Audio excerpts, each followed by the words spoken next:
le Vatican. Et pourquoi on appelait Vatican? Non, c'est nous les pionniers. Comment on dit les pionniers? Nous les premiers. Les le premier anciens. minyan, comment on l'appelle? Vatican. Vatican. Vatican, l'art de Vatican, Vatican, Vatican. D'où est venu le mot Vatican? C'est-à-dire, c'est nous qu'on est les Vatican, nous sommes les pionniers. C'est de là que c'est venu le mot Vatican. Est-ce que vous saviez ça ou pas? Eux ne savent même pas. Demande à ces Hamorim, ben Hamorim. Aucun, même pas le n'importe quel. Rien de rien. C'est que là, bon, c'est certain.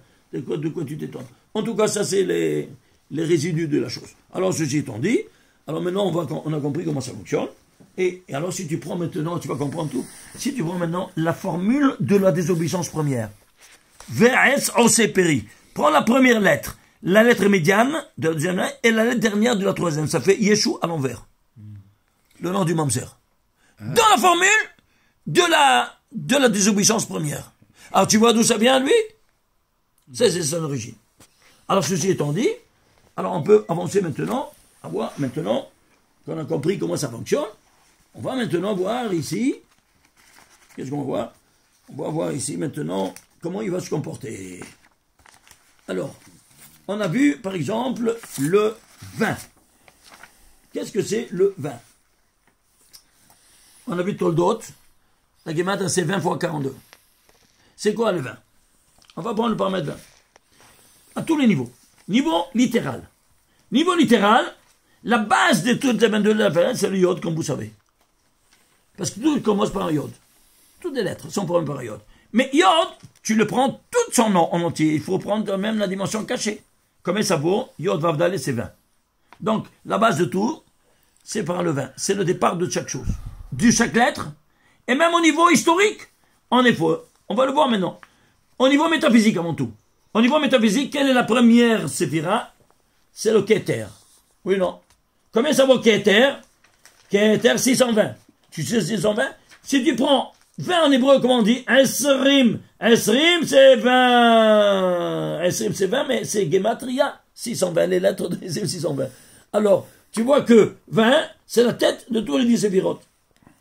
Alors, au niveau généalogique, la 20e génération, c'est qui? 20e génération, c'est Abraham. Tu vois, alors, si ça c'est le Keter, la couronne du peuple juif, c'est qui? Abraham. 20e génération.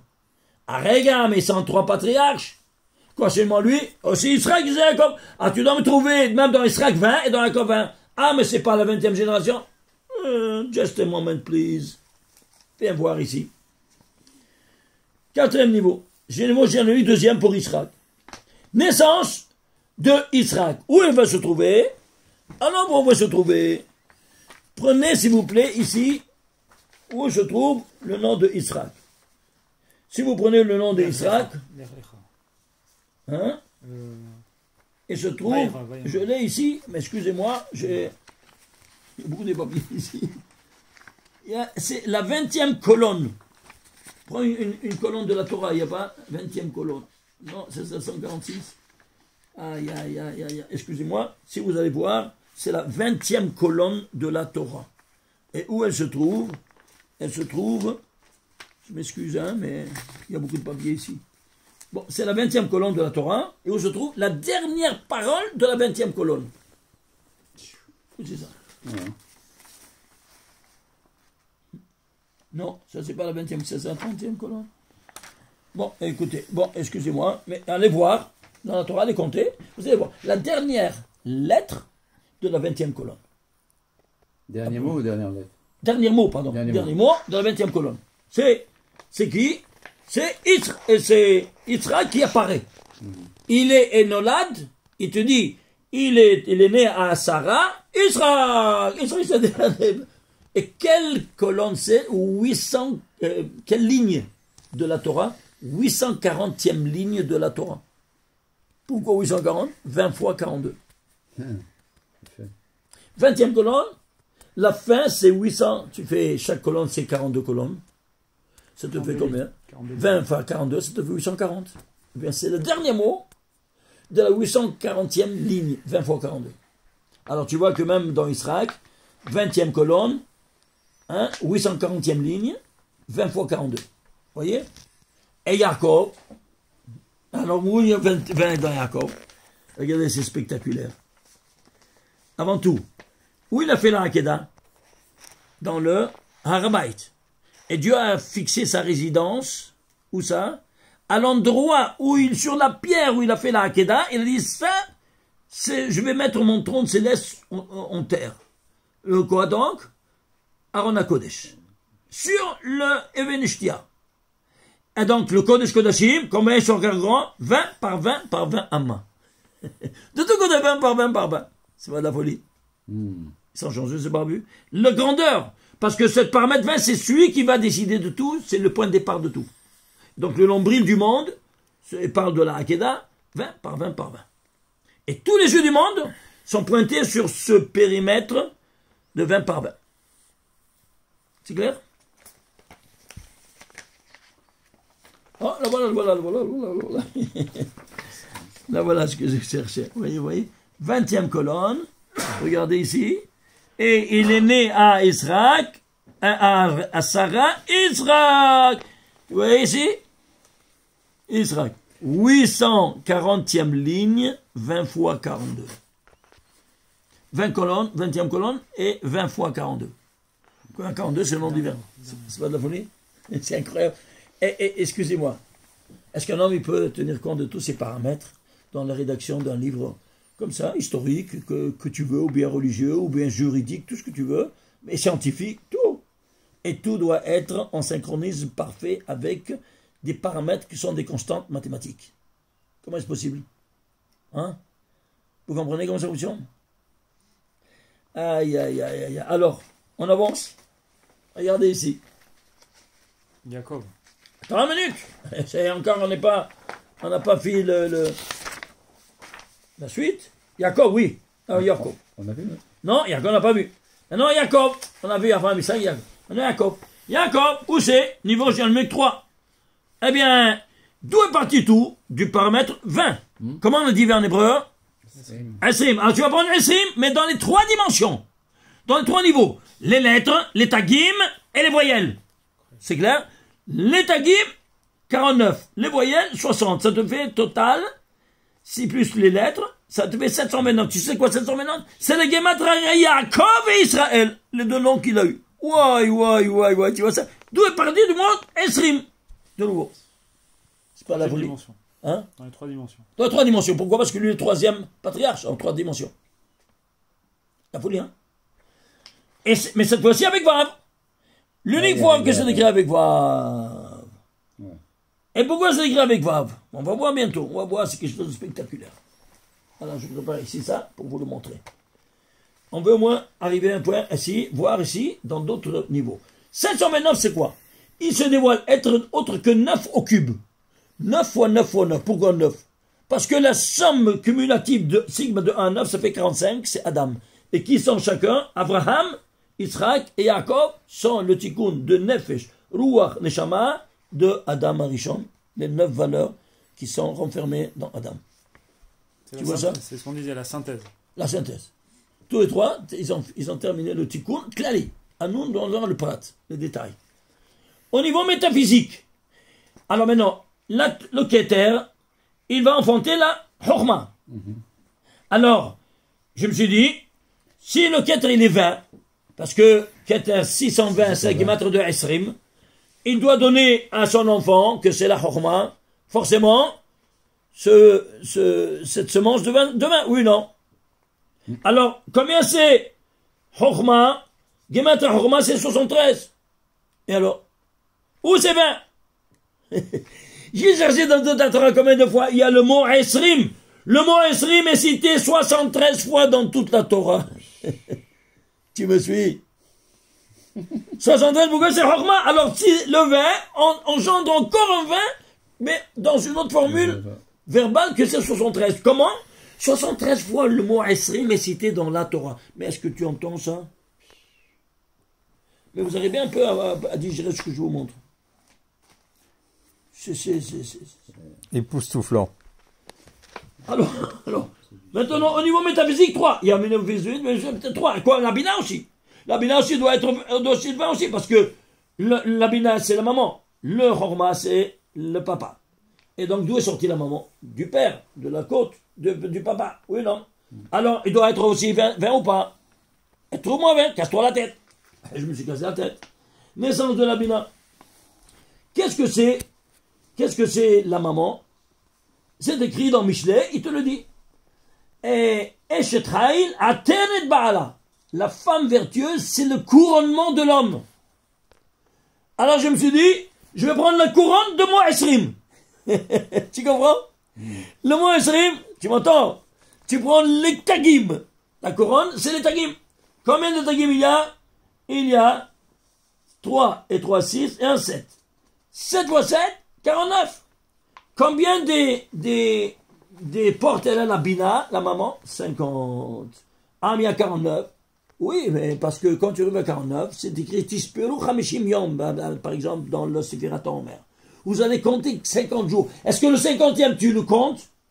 Non, tu l'as jamais compté. Tu comptes jusqu'à 49 et va maintenant, Fadal, you're welcome, dans la 50e porte.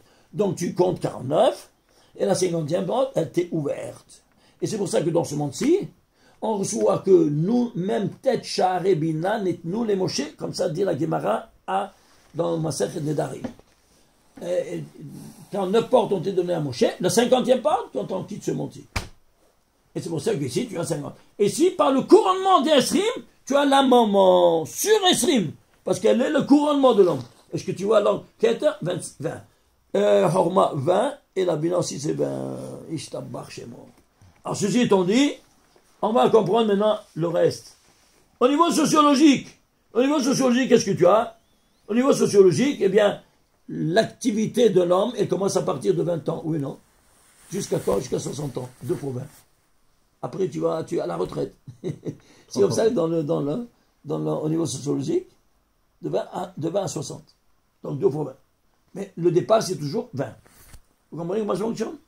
Ceci étant dit, on va maintenant voir ici la suite. Et puisque ça vient, puisque le yod, c'est le départ quoi? C'est 20 en entier.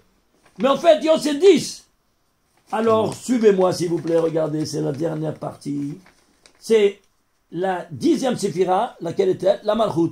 C'est la femme, oui, qu'elle reçoit, et elle engendre, et elle donne l'activité au monde. Alors, Keter, Horma et Bina, qu'est-ce qu'ils ont? Ils engendrent, ça c'est le papa, ça c'est la maman, et ça c'est, donc on va voir ça au niveau astrophysique, on va le comprendre. Donc, tous ces 9 séphirotes que nous voyons ici, elles ont, regardez, tous ces 9 séphirotes, elles ont de la lumière. C'est comme des soleils, c'est le rayon incident.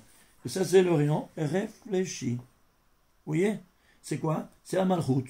C'est comme 9 soleils et une lune. Ça, c'est le papa, et ça, c'est la maman qui reçoit. Elle reçoit, elle engendre en bas. Alors, regardez comment ça fonctionne, nous dit le Rabbi Shimon Bar Yochai. Regarde. Ici, le Keter, on n'étudie pas, c'est trop élevé. On commence par la Chorma. Kulam bechorma asita. Tu les as fait tous avec sagesse. Alors, ça, c'est la Chorma, c'est le papa, et représenté par Yod. Le nom de Dieu, le tétragramme divin. Et ça, c'est Hey, la deuxième lettre du tétragramme divin. Tu me suis? Oui. Et ça, c'est Vav, les 6. Et ça, c'est Hey, la dernière. Yod, Kei, Vav, Kei. C'est-à-dire, ça, le papa, la maman, et qui engendre l'enfant. Ça, c'est l'enfant. C'est 6. Les 6. Et l'enfant qui se marie avec sa femme, que c'est la Malchut, c'est le final qui reçoit, et alors c'est la plénitude totale. Est-ce que vous comprenez? Plénitude totale de toutes choses. Ceci étant dit, alors qu'est-ce qu'on a? On a maintenant, que vous devez savoir, dans la Kabbale, ça s'appelle Yaakov et Rachel. Il y a 12 parsoufim, ça s'appelle Yaakov et Rachel. C'est pour ça qu'on fait le tikkun, au tikkun Hassot, 2 tikkun Rachel et 2 tikkun Léa. Ici, c'est Yaakov et Rachel. Combien c'est Yaakov? C'est 182. Combien c'est Rachel? 238. Total, 424. 10 fois 42. 10 fois le trésor divin avec lequel tout le monde a été créé, le monde matériel. Alors, ceci étant dit, combien de fois maintenant tu as Yaakov dans toute la Torah de cette sorte-là, sans le vav? 212 fois. Et Yaakov, c'est 7 fois 26. C'est pour ça qu'ici, la 7e séphira, la 7e d'en bas, c'est quoi? C'est la Malchut, 7 fois 26. C'est pour ça qu'il se trouve ici. Vous voyez ça? Alors, ceci étant dit, qu'est-ce qu'on va voir? On va voir que, pourquoi 212 fois, pas plus ni moins?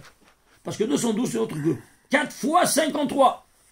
Dans les 4 mondes, il te met, 53 c'est Gan, il te met dans le jardin de l'Éden. Qui? Yaakov, parce qu'il fait le tikkun de Adam Arishon. Il te réintroduit dans tous les 4 mondes. Atzilut, Beria, Yetzira, Asya. Tu vois ça? Alors, j'ai donc dit, et 53. Qu'est-ce qu'il y avait? Il n'y avait que du bien.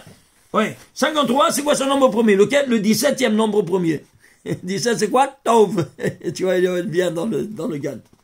Et Tov, c'est quoi 17? C'est un nombre premier. Lequel? Le 8e nombre premier. 8e nombre premier, c'est 2 en puissance 3. Et 4, c'est 2 en puissance 2. Ça te fait 2 en puissance 5. 2 en puissance 5, combien? C'est quoi? C'est 32. Les 32 cheminements de la Chorma, d'où tout départ. Kulam bechorma asita. Vous voyez, vous suivez? Alors, suivez-moi maintenant le niveau historique. Il y avait 2 jumeaux. Un, il a pris le relais, la Bechora, et l'autre, il l'a rejeté. Esav. Alors, maintenant, ils doivent revenir en Gilgoul encore. Yaakov et Esav de retourner en Gilgoul. Qui veut venir de Gilgoul? Imaginez-vous ça. C'est le rédacteur en chef de la Mishnah, la Torah orale. Qui c'est? Rabbi. Pourquoi Rabbi?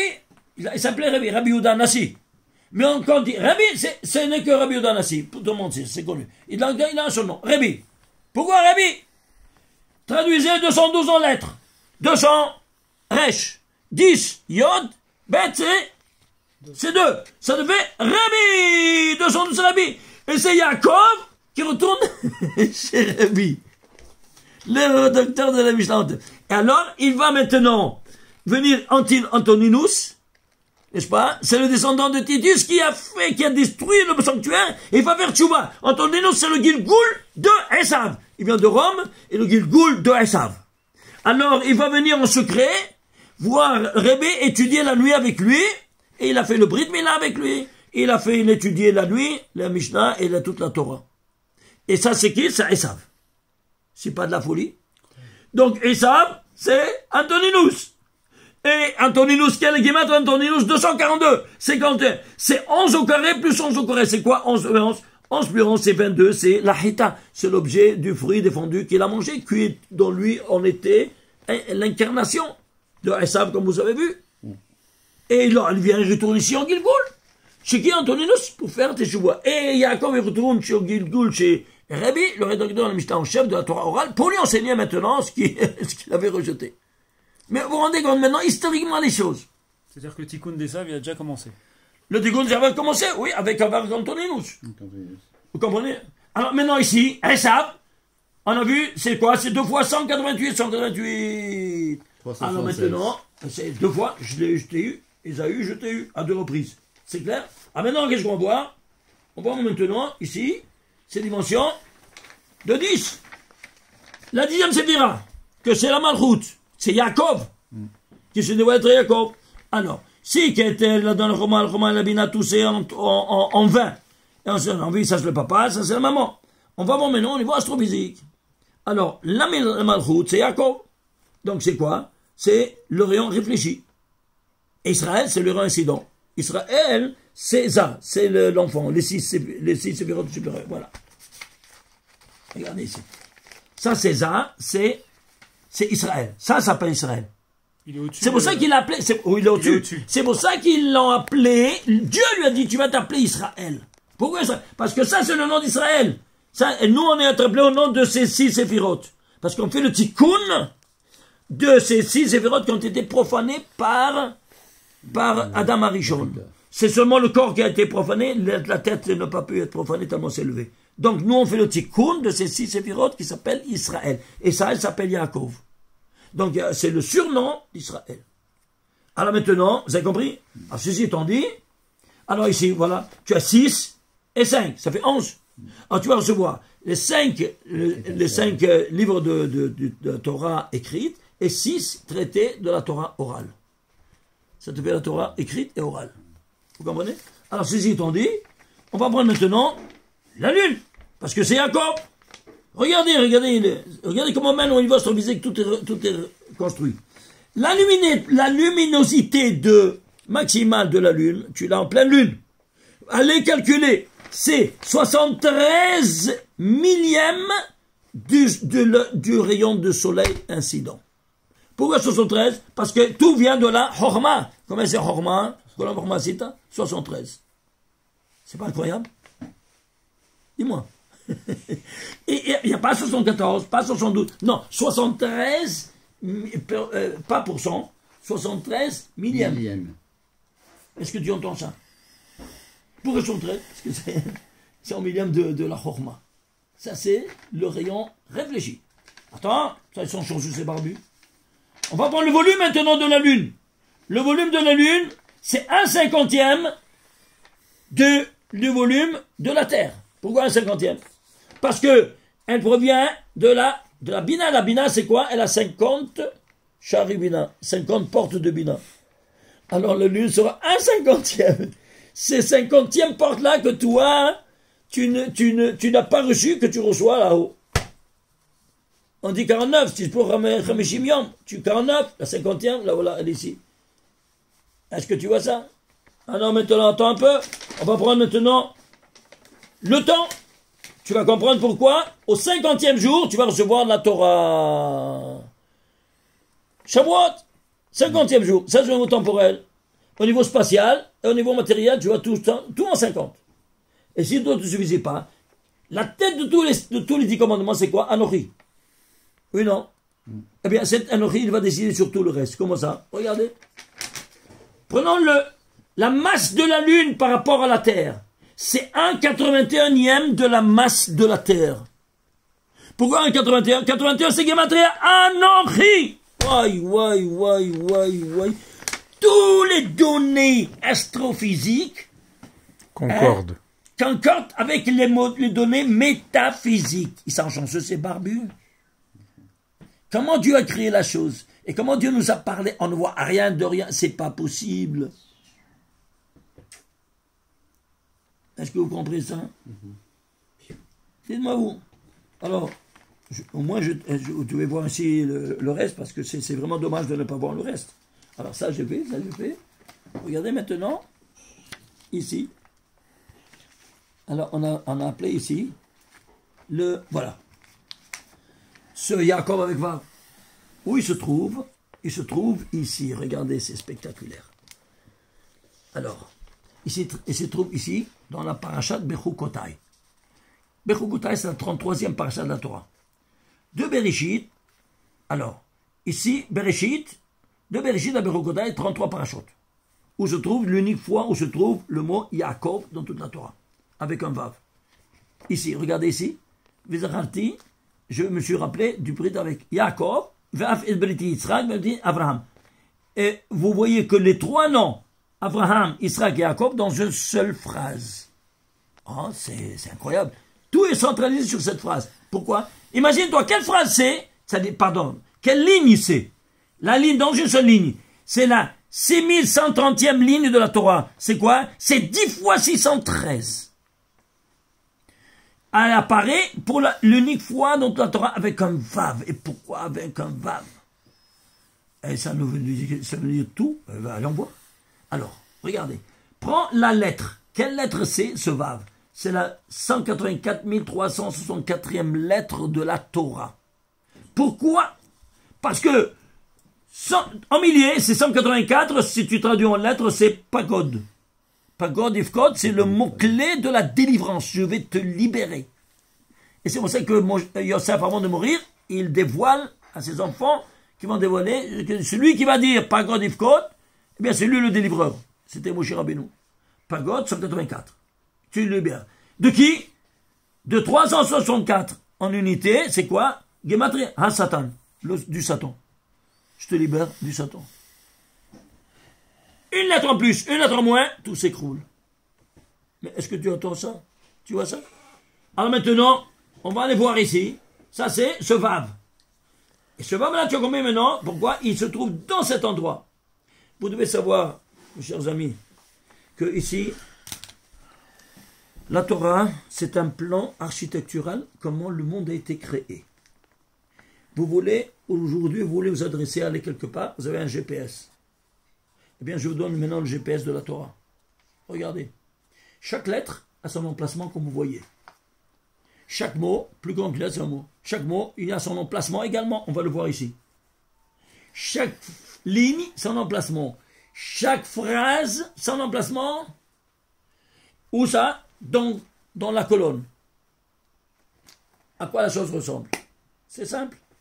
Une lettre, c'est quoi? Une chambre. Vous me suivez? Plus grand qu'une chambre, c'est quoi? C'est la résidence, ton appartement. C'est un mot. La maison. C'est la maison. Et plus grand que la maison, c'est quoi? Eh bien, c'est la ligne. C'est quoi? C'est la rue où tu te trouves. Vous me suivez? Et plus grand que la rue, c'est quoi? Eh bien, c'est le quartier. C'est le pasouk. Et plus grand que le quartier, c'est quoi? C'est la ville.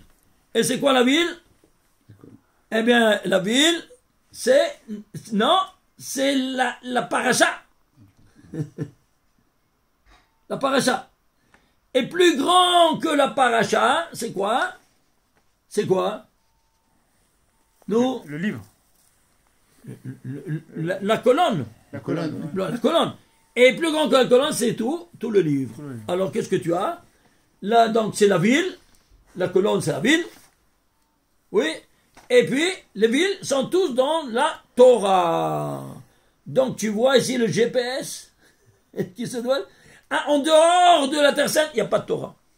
C'est pour ça que c'est écrit dans la Gemara. Tu veux comprendre maintenant pourquoi c'est écrit dans la Gemara. Celui qui n'habite pas Eretz Israël, c'est comme s'il fait Oved Avodah Zarah B'Chutz La'aretz. Vous entendez?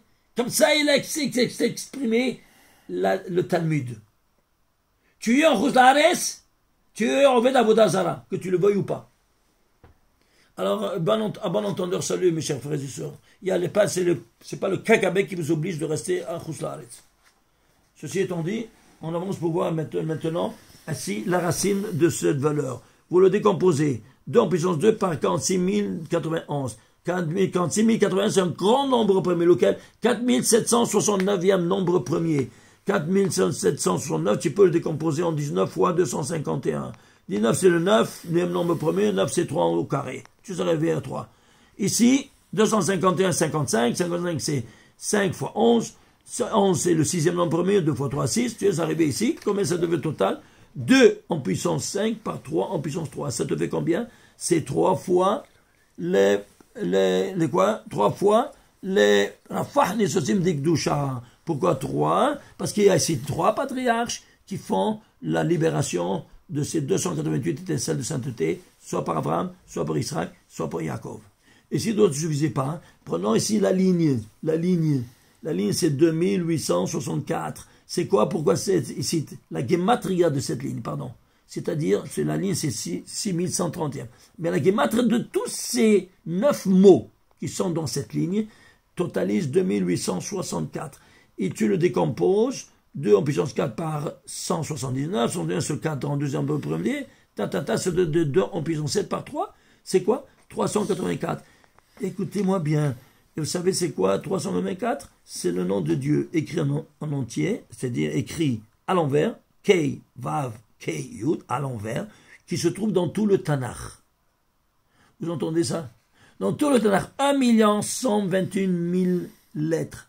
Il y a seulement 384 fois le nom de Dieu à l'envers. Pourquoi à l'envers? Parce qu'on a dit que c'est la Malchut, Yaakov, on parle de Yaakov ici. Donc c'est la Malchut qui est rayon réfléchi. Et alors c'est pour cela que tu as dans cette dimension-là de la Malchut, rayon réfléchi. On parle de quoi? Du rayon réfléchi parce que c'est Yaakov. Et si d'autres ne suffisait pas, on va prendre maintenant ici, par exemple, ici le verset. Quel verset c'est? 3564e verset. Et c'est quel verset ça? Imaginez-vous ça. Même dans la répartition non juive. C'est le 26e chapitre de Lévitique, 42e verset. C'est pas de la folie? 26, c'est le nom qui a insufflé l'âme. Dans quoi? Dans le golem que le 42 il a fait. 26, 42. Et ça, c'est la répartition que les non-juifs ont fait en fonction du critère du pshat. Selon, en fonction, jusqu'ici, là, c'est un chapitre, c'est un argument. Deuxième, selon les arguments que les chachamim ont acceptés parce qu'il y a la spéculation littérale, argumentale. Vous comprenez? Alors maintenant, regardez ici. Maintenant, si tu prends maintenant ici 6130 et la gematria de 6130, 6131, celle de la ligne, on a vu, mais on va la prendre maintenant dans les trois niveaux. Les lettres, les tagim et les voyelles. Regardez, les tagim c'est 182, c'est Yaakov. Le couronnement de toute cette phrase-là de 10 fois 613, c'est 182, c'est Yaakov. Et les voyelles, ce qui va animer ces 9 mots, eh bien c'est quoi? C'est 358 Gematria Mashiach. Tu vois que le Vav, il est ici pour te racheter, comme il a dit, racheter du chat du Nahash. du Satan. Et tu vois ça? Alors c'est les Gematria 358 Gematria Mashiach. Le total, ça te fait 3404. C'est quoi? Allons voir. Eh bien, tu le divises, tu le décomposes, 2 en puissance 2 par 23 par 37. 23 c'est 10e, 37 c'est 13. 13e nombre 2, 22. Ça te fait 20 fois 26. Ouais. Quoi? Où se trouve tout ça? Par ça, Berokota c'est 520, c'est 20 fois 26. Tout d'abord, ce Beroda était dit que pour cette phrase-là, 20 fois 26, on retourne dans notre paramètre de 20 fois 26, que nous retrouvons toutes choses là. Mais j'ai tellement, c'est dommage que ici. Verset qu'on lit tous les jours après les corbanes. Après les corbanotes, on lit toujours cette phrase-là, tu te rappelles. Il y a ici quelque chose de spectaculaire qu'on n'a pas montré. C'est vraiment dommage, vraiment dommage. Regardez, si vous voulez, vous avez un peu de temps. Oh là là, c'était vraiment. Qu'est-ce qu'ils ont fait? On est à 55 minutes là. Alors, prochain cours. Demain. Bezrat Hashem.